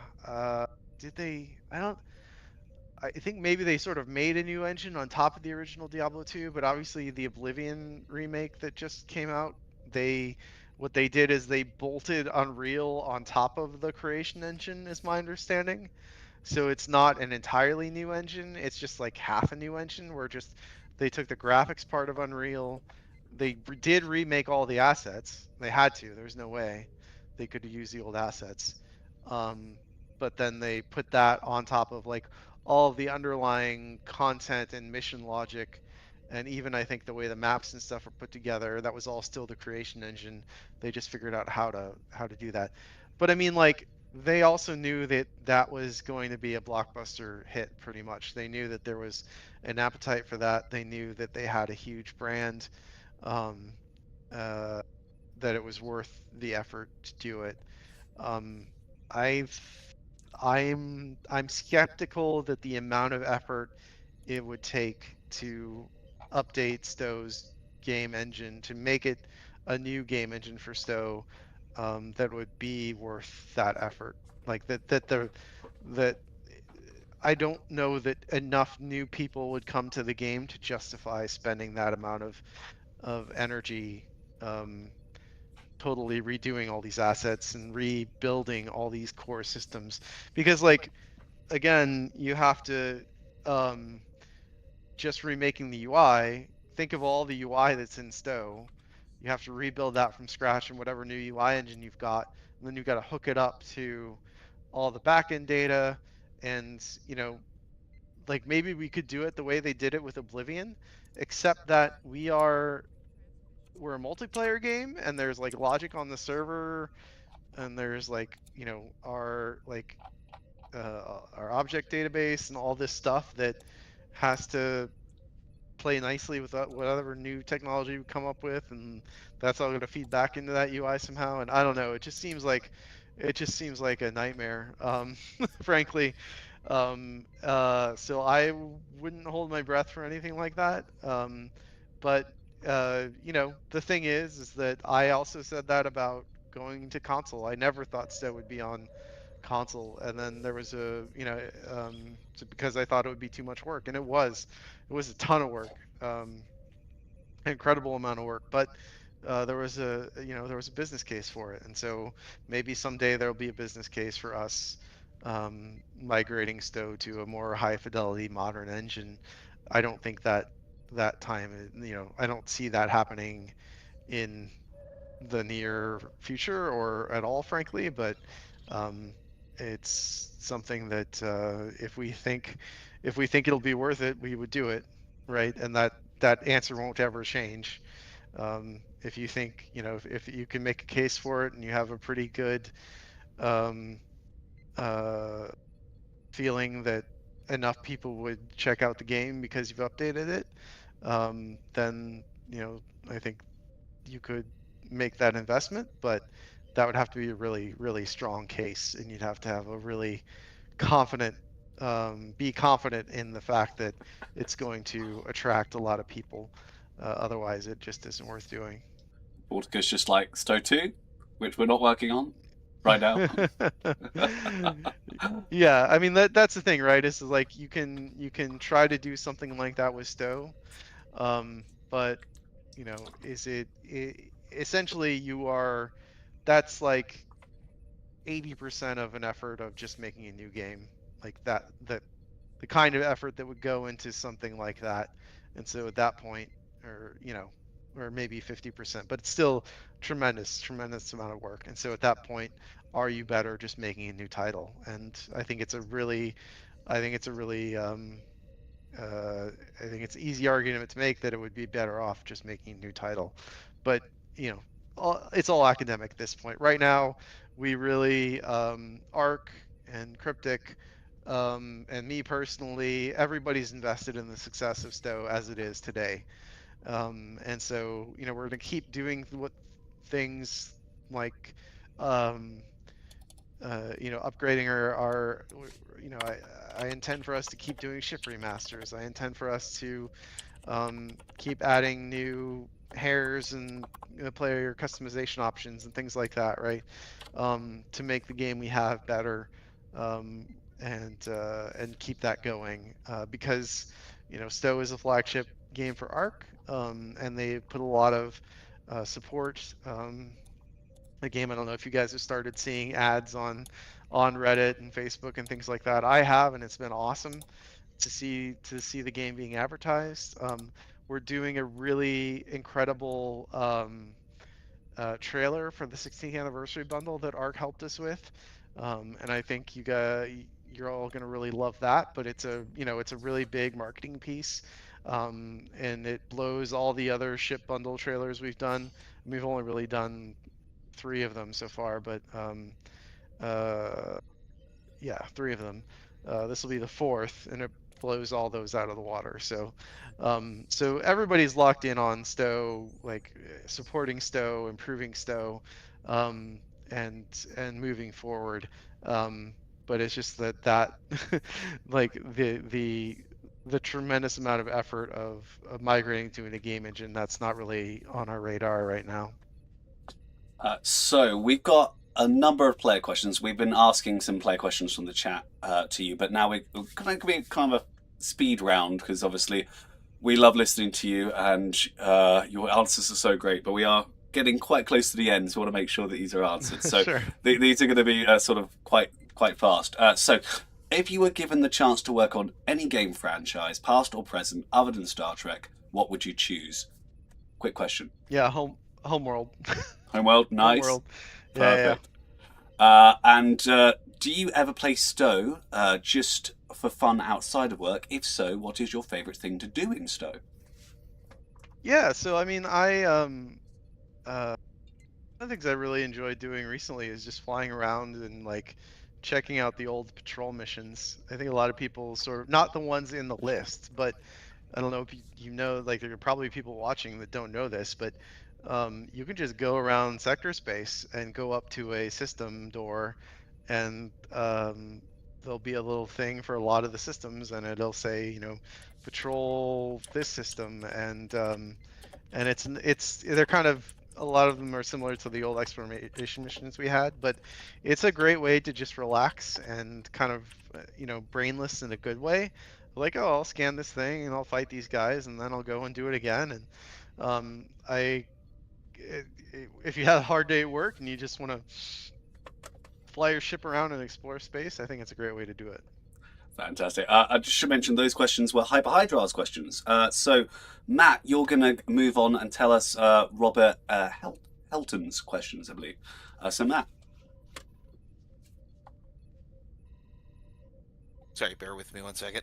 He's got a scroll. Stupid mouse. Yeah, mouse is being dumb. I need to get a new one. Your cat killed your mouse, didn't it? Yeah, I'm not sure which one did, but one of them probably did. Is there a possibility of a Romulan recruit? It's something I was thinking about, because we have Gamma recruit, we've got Klingon recruit, and then we have Delta recruit. So you can make a Romulan Delta recruit, but we don't have a Romulan recruit. And we also don't. I think we don't really have a Starfleet recruit either. No. So I'm gonna think about that. I'm gonna look into that, and I mean, I'll say this: recruitment is actually an incredibly expensive thing to develop, right? Because we have to go and we have to add little hooks into all these past missions. We have to come up with a whole reward structure that's actually very intense. Like if you think about all the different rewards you get along the way for Klingon recruit, it would be, let me say this, it's something I have thought about idly. It would be really cool if we could do it. I have no idea when or if we would ever do it, but it has something that has occurred to me that we don't have, that it might be nice to have someday. So that's all I can say about that. Oh, fair enough. Going along a similar line, are there any plans for new specializations? Not right now. I think I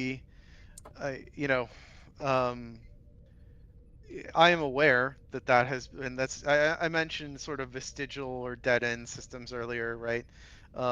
Specializations I would sort of include in that category. One of the things that is difficult for primary specs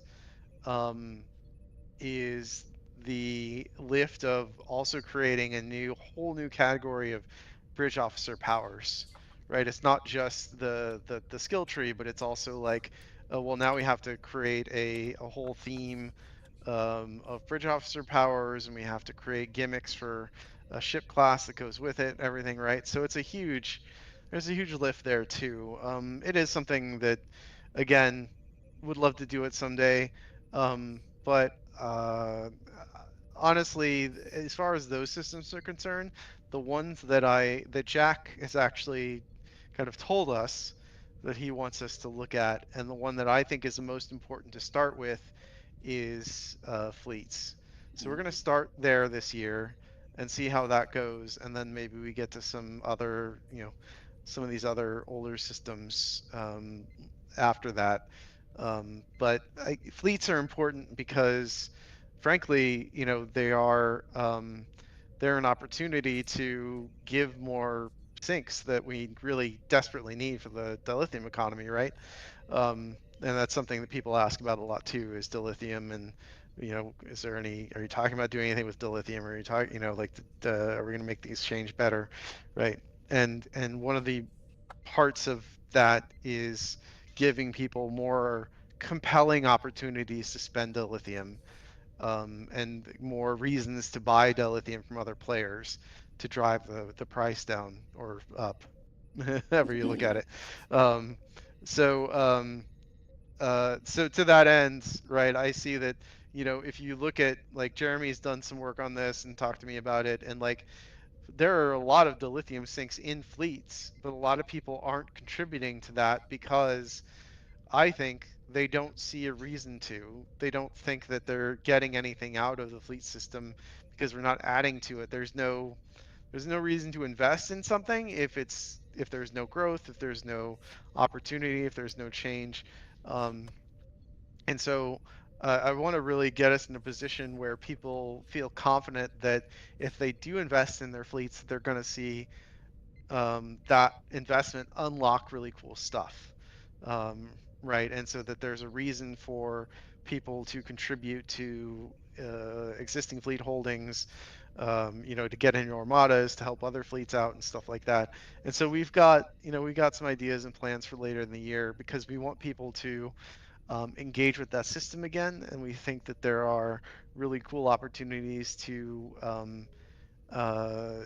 get people hooked into that, and for the aspect of social gameplay, but also for the collaborative aspect, the sort of economical aspect, this really has nothing to do with us making money. This is really about giving people more incentives, like I said, to buy dilithium from other players to drive that Yeah.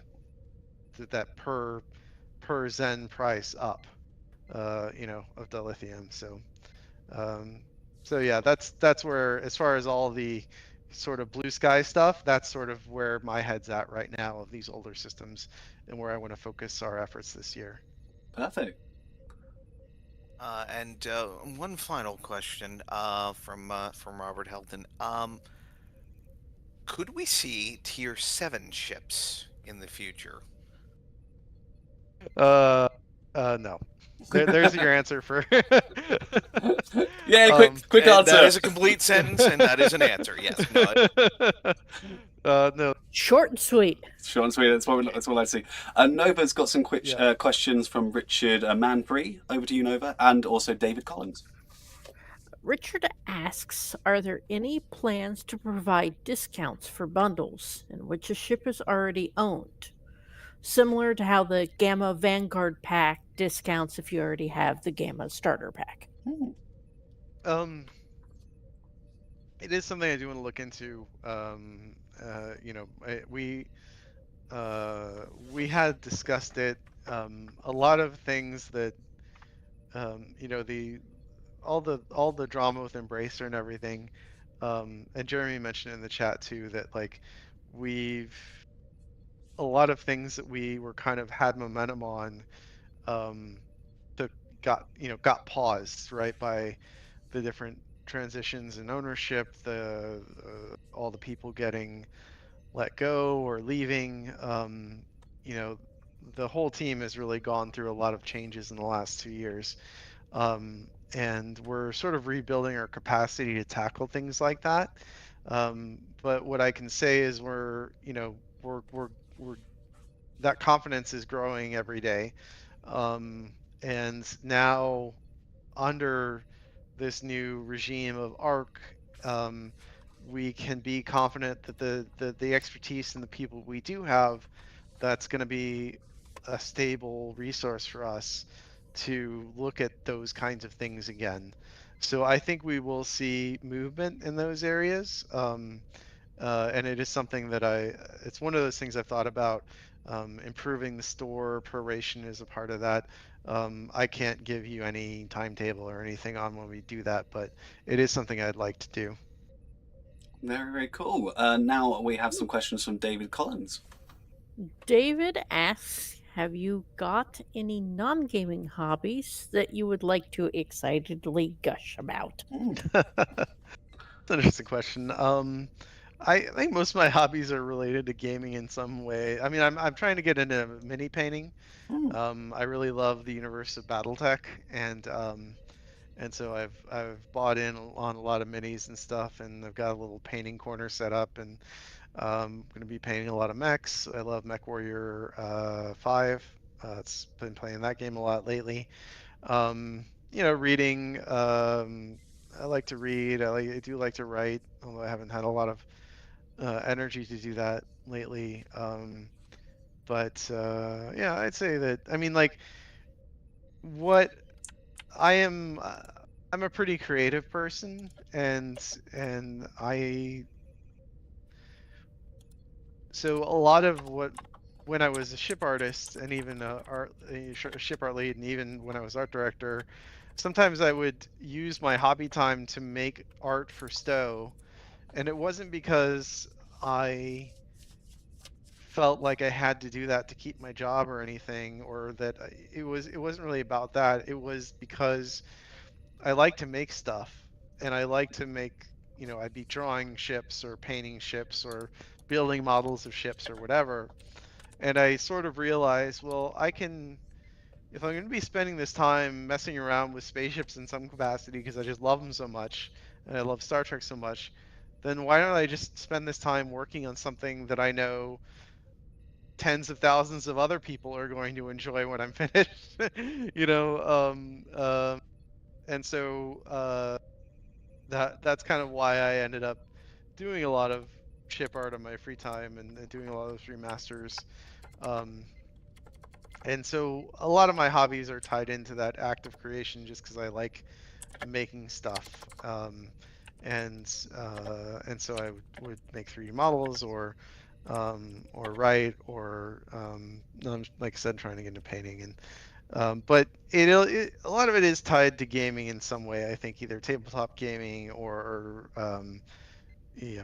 RPGs or computer gaming, because I think the thing about gaming that gets me is the immersion and being in a world and experiencing the world as a participant.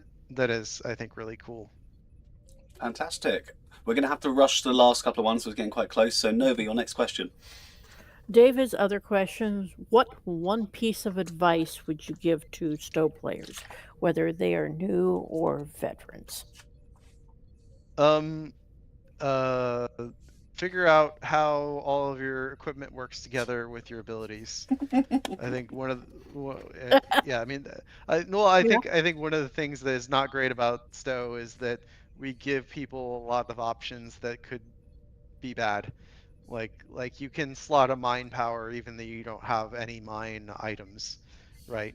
And so that power is useless to you unless you have mines equipped or torpedoes or cannons or whatever, right? So just pay attention to what your bridge officer powers do and what items you're equipped on your ship, and make sure that the synergies are all there and that you're actually getting use out of those powers and equipment. Fantastic. Okay, final 3 questions. I take one, Matt takes one, and then Nova is going to finish us off for the evening. So, my last question is from Adam Crockett. He says, is there a particular thing, whether a ship you designed, feature, item, etc., that you are particularly proud of? I think I'm pretty proud of the Andromeda, the Galaxy T6 variant, especially I think the Andromeda was the first T6 ship that I remastered when I started remastering all those T6 ships. I'm pleased with the shape, the silhouette. The idea behind that one was like remember, when the Enterprise D goes to warp and it sort of stretches out. The Andromeda is, in my mind, started as hitting pause during that stretchy bit of the warp, and like, what does that look like as a starship, right? And so that's why the Andromeda looks the way it does.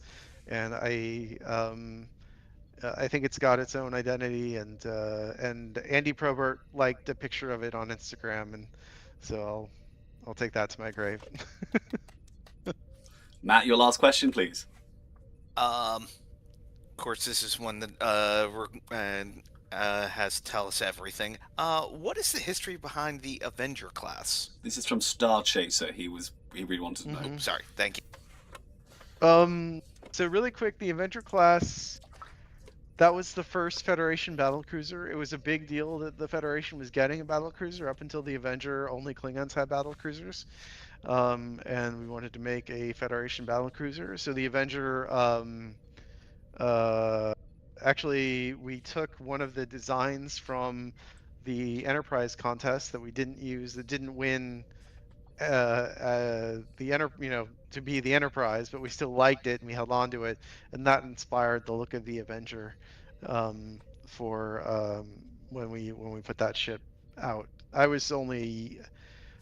I think I was on the team when that happened, but I was only a UI artist. I think that was pretty close after I started, so I wasn't really looped into all the ship stuff going on. But yeah, that's really what I remember about the Avenger. I will say I made a class patch of the Avenger that had like, you know, Iron Man's glove and Thor's hammer and the Captain America shield, and I was told no, you can't put that online.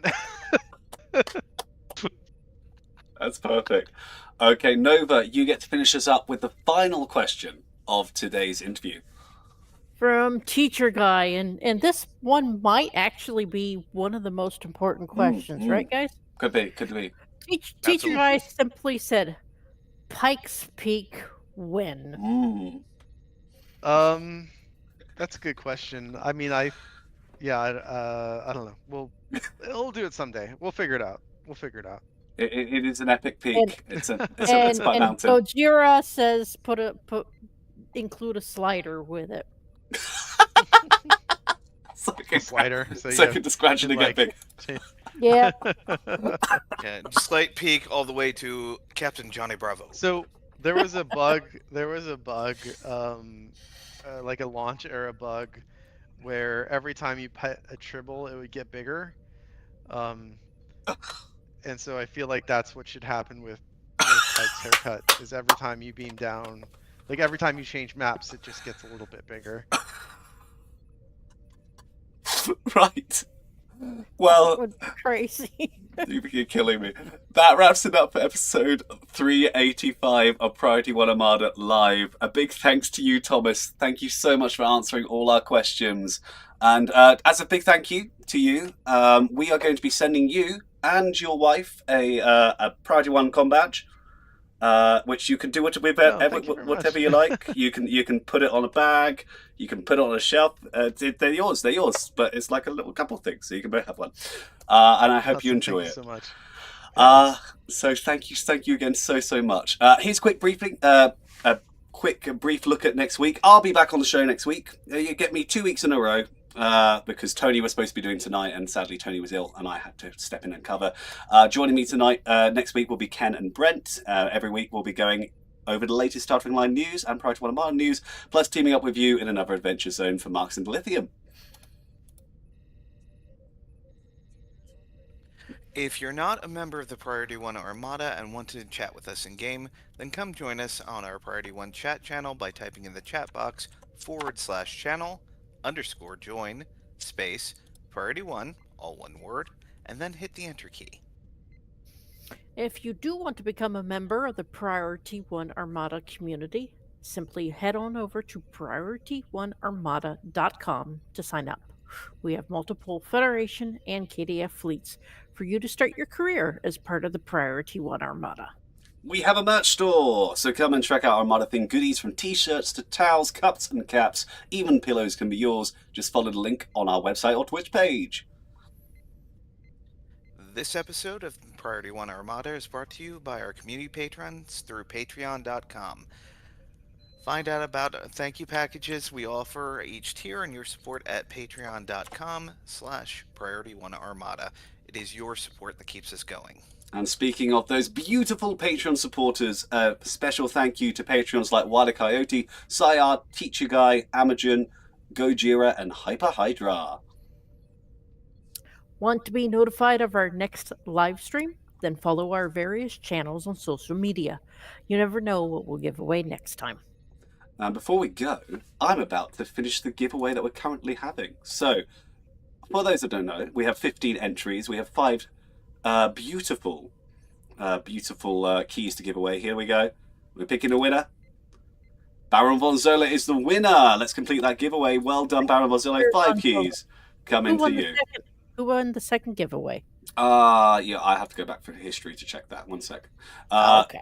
I can do that now. But for now, I'd like to say special thank you to our artist, Jason Smith, who did a fabulous poster of Thomas for today on our socials. So if you haven't seen the poster, go check it out. It's a pretty cool poster. I like it. Very special thank you to my co-hosts, Nova and Matt. An amazing, massive, supercharged thank you to Thomas. Thank you so much for coming on to the show. It was an honor to get to meet you, sir. And thank you for taking the time to talk to us about all things Stowe. And we hope to see you again in the future. Yeah, I'd love to come back. Thanks so much for having me. And I do want to mention real quick, Jeremy said in the chat, but please show up for our bundle stat stream on Tuesday. We're going to do a 10 Forward Weekly where we dig through all the stats of the new Enterprise Starship bundle, and we'll also do the full premiere, the full trailer for the bundle. It's not really a trailer. I'll just say this: it's an in-universe documentary about the history of these ships in the Enterprise era. It's 15 minutes long. It's incredible, and I can't wait for you guys to see it. So yeah, so show up for 10 Forward Weekly. It's going to be a great one. Documentary is right. Yeah. 15 minutes long. Yeah. Well, we're going to enjoy that. Guys, we're going to do a little raid now. And for those that are on YouTube and our other platforms, thank you so much for joining us. You're going to get to see those beautiful credits. And until next time, live long and prosper. Say goodbye, everyone. James, thanks for being our community manager. Everybody have a good night. Live long and prosper. Bye, everyone. Bye. Credits, credits, credits.